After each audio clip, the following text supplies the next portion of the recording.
November 14th, 2026, 11:23 local time. The Taiwan Strait, 68 nautical miles west of the Taiwanese port of Taichung, and 94 nautical miles east of the Chinese port of Fuzhou. The sky is partly cloudy at 15,000 feet, scattered cumulus building along the western horizon over the Chinese coast. Visibility 22 nautical miles at altitude.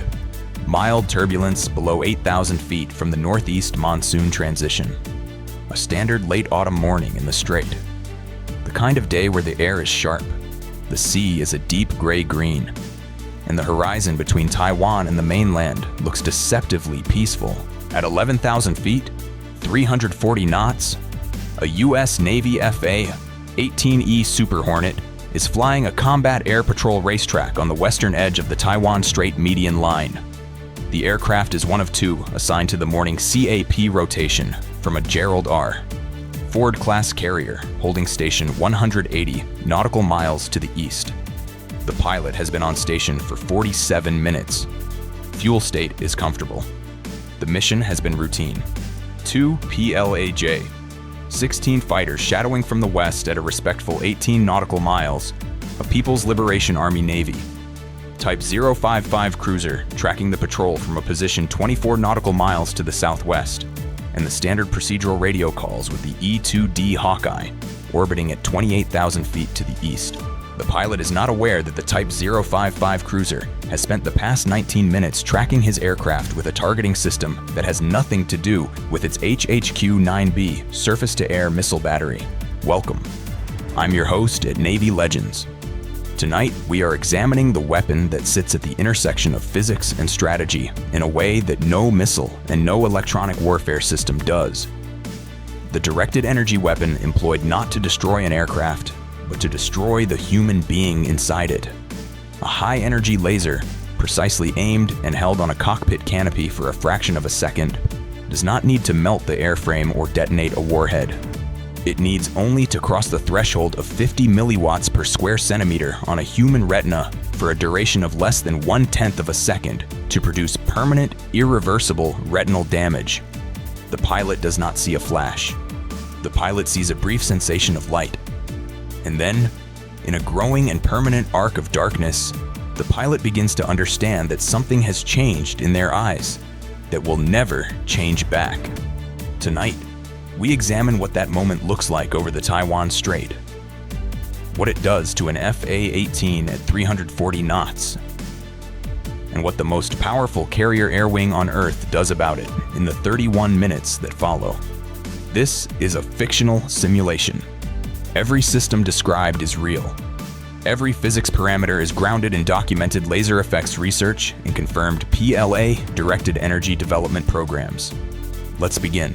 The People's Liberation Army Navy had been fielding shipborne high-energy laser systems under the program designation ZKZM-500 and its naval derivatives since 2021. Western intelligence assessments, synthesizing signals collection, commercial satellite imagery of PLA, Navy installation testing facilities, and technical analysis of PLA academic publications on directed energy weapon integration with naval fire control systems had by mid-2024 assessed that the Type 055 Renhai-class cruiser was a probable integration platform for a naval high-energy laser with anti-aircraft and anti-sensor capability. The assessment was classified. It was distributed to Pacific Fleet commanders. It was included in the threat briefing provided to the carrier air wing before the current patrol cycle began. The specific system aboard the Type 055 operating in the Strait on November 14th was a solid-state fiber laser array designated internally by PLA sources as the HTJ-04, high-energy targeting laser, 4th generation. The HTJ-04 operated at a wavelength of 1070 nanometers. The near-infrared range, invisible to the naked eye, undetectable by the human visual system until the moment of retinal impact. Its continuous wave output power was rated at 30 kilowatts, focused through an adaptive optics system that compensated for atmospheric turbulence in real time using a guide star reference beam. The system's effective range against an aircraft-sized target in clear conditions was assessed at 8 to 12 kilometers for equipment damage effects and 15 to 20 kilometers for anti-personnel optics effects, targeting the sensors or the crew. At 24 nautical miles, 44.4 kilometers, the Type 055 was outside the HTJ-04's damage effect range. It was inside a parameter that no classified threat assessment had adequately modeled.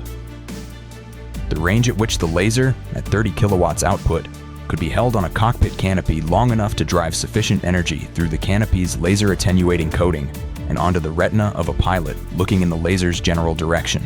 The F/A-18E's cockpit canopy incorporates a laser protective coating, a thin film metallic layer that attenuates laser energy across the most commonly used laser wavelengths. The coating was certified to attenuate 99.7% of incident laser energy at 532 nanometers, the green laser wavelength most commonly associated with laser dazzler threats. At 1070 nanometers, the HTJ-04's operating wavelength, the canopy's attenuation performance dropped to approximately 94%.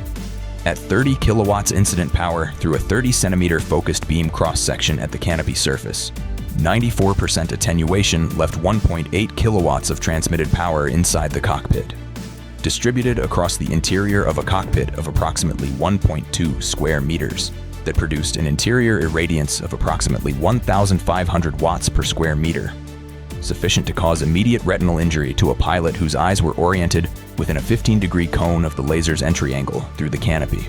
At 11:23, the pilot turned his head 12 degrees left to check the traffic advisory display on his left DDI, the digital display indicator showing the J16 pair's relative position. That head movement placed his left eye within 8 degrees of the HTJ-04's laser axis as it tracked through the canopy. The HTJ-04 fired a 0.08-second pulse. The pilot experienced a brief, brilliant sensation in his left peripheral vision at 11:23:01. Not painful, not alarming in the first instant. More like the after-image of looking at the sun. He returned his eyes forward. At 11:23 and 4 seconds, he noticed that the after-image was not fading. At 11:23:09, he noticed that the area of the after-image, a roughly circular zone in his left visual field approximately 15 degrees in diameter, had not brightened with the ambient light as a normal after-image would. At 11:23:14, he moved his left hand in front of his face and found that it disappeared when it entered the affected zone of his visual field. At 11:23:17, he keyed his radio. His voice was controlled. Pilots train for emergencies. The training held. Strike, Viper 1. I have a visual anomaly in my left eye. Possible laser event. Requesting immediate RTB and medical priority. The E-2D Hawkeye controller responded at 11:23:22. Simultaneously, the carrier's Combat Information Center received the transmission, and the Air Operations Officer immediately flagged the call to the commanding officer. What happened in the cockpit over the next 4 minutes and 38 seconds is the part of this scenario that separates a laser anti-personnel weapon from every other threat in the PLA's anti-access arsenal. The pilot was not incapacitated. He was not unconscious. His aircraft was fully functional. No damage to the airframe, no system failures, no warning lights. But his left eye had sustained what would later be confirmed as a macular burn. A focused thermal lesion at the center of his retina, produced by the concentrated laser energy passing through his dilated pupil at precisely the focal length of his eye's own lens. The lesion was 340 micrometers in diameter. It was permanent. It could not be repaired. His right eye was unaffected.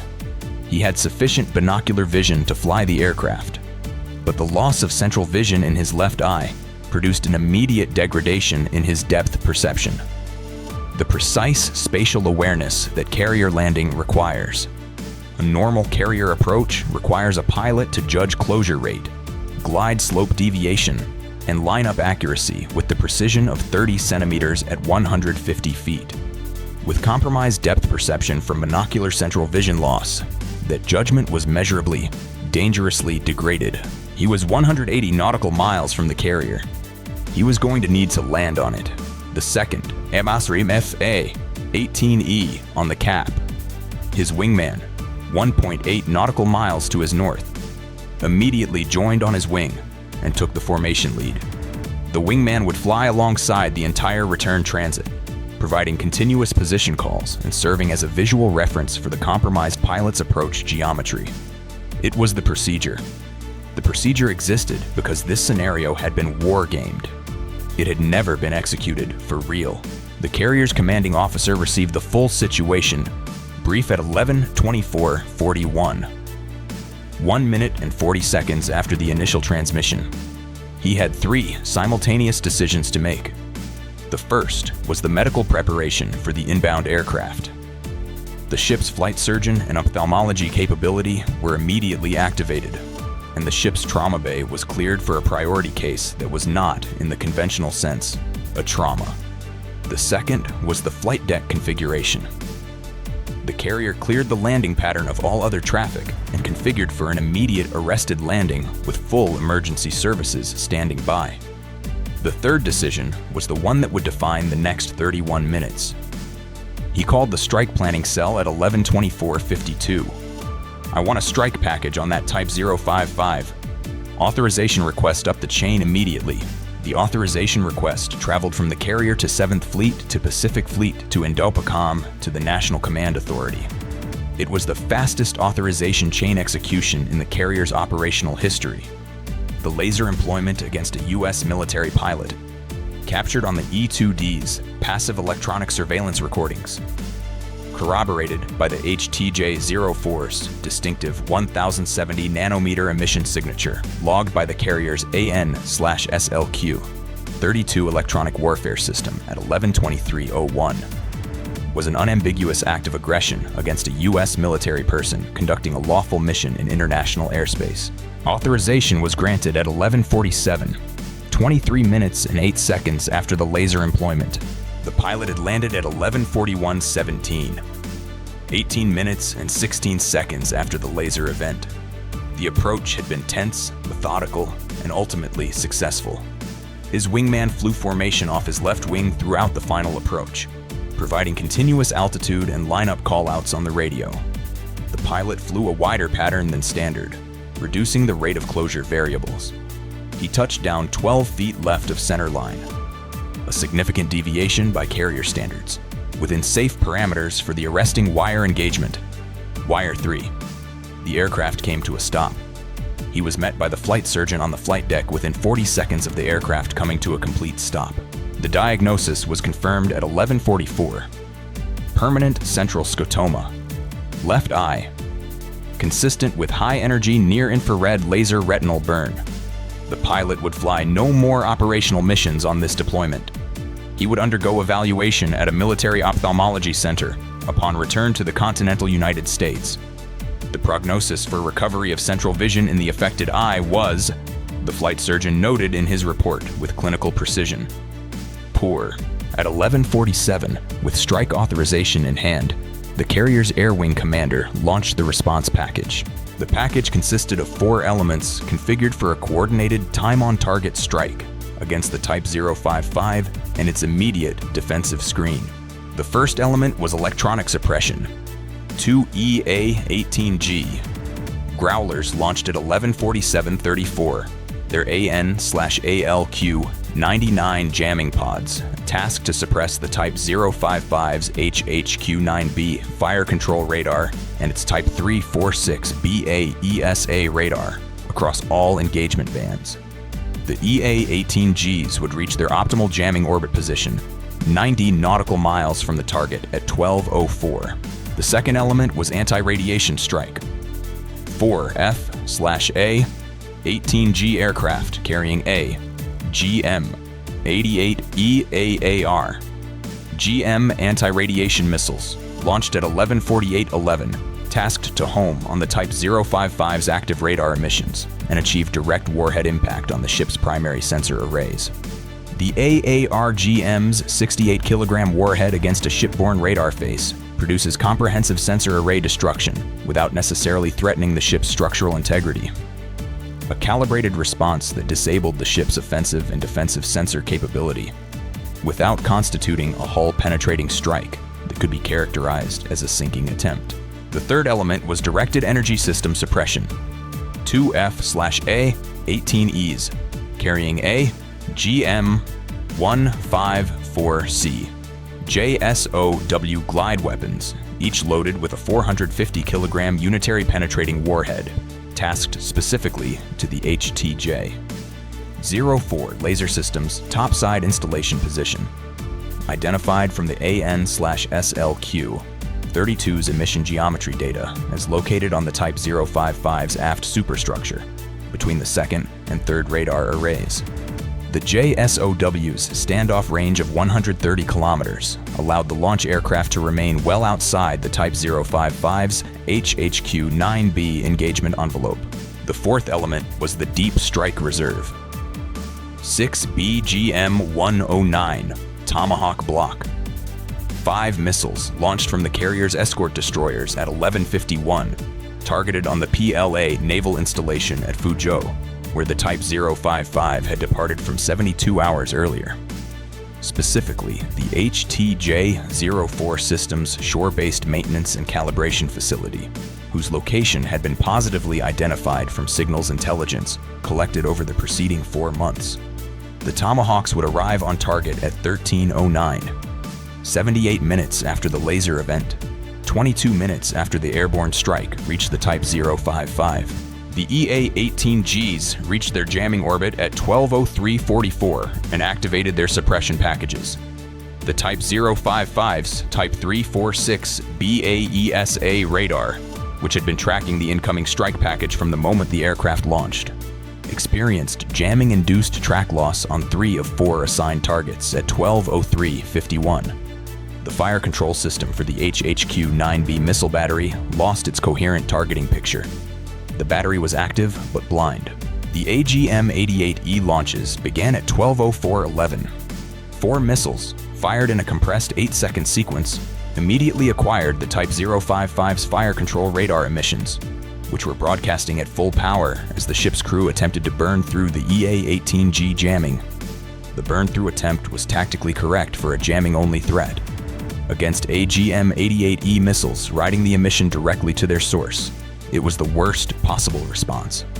The first AGM-88E impacted the Type 346B radar face at 12:06:44.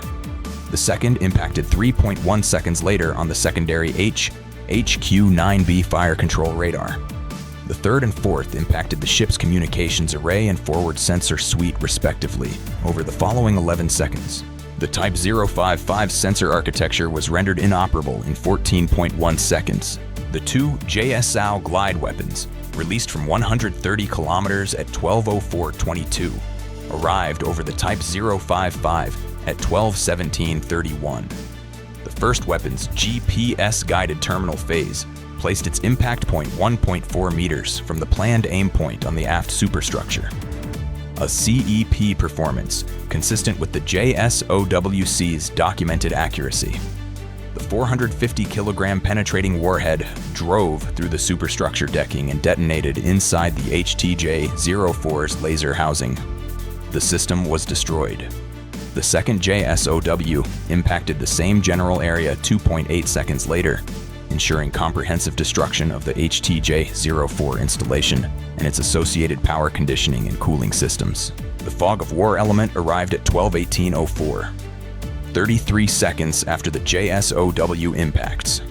Post-strike imagery collected by a persistent surveillance drone that had been repositioned to cover the engagement area confirmed that the Type 055 had deployed an active decoy, an inflatable radar reflector system mounted on a small unmanned surface vessel that had been launched from the Type 055's stern during the EA-18G jamming phase.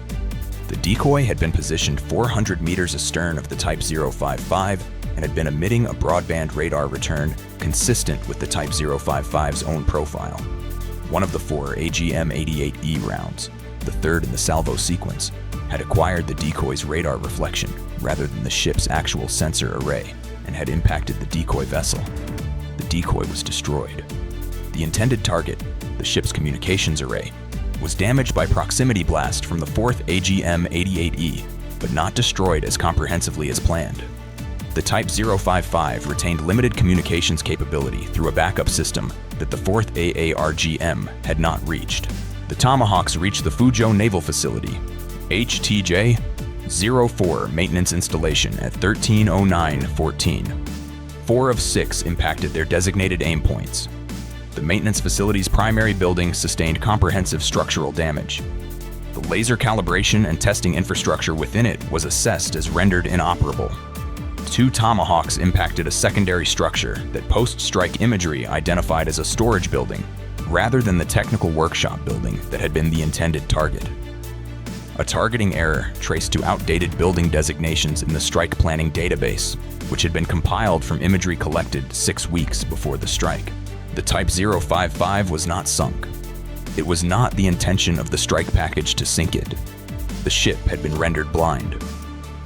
All primary sensors destroyed or severely damaged, its directed energy weapon system eliminated, its ability to threaten aircraft in the Taiwan Strait air corridor removed for a minimum of 12 to 18 months, while the sensor arrays and HTJ-04 installation were repaired or replaced.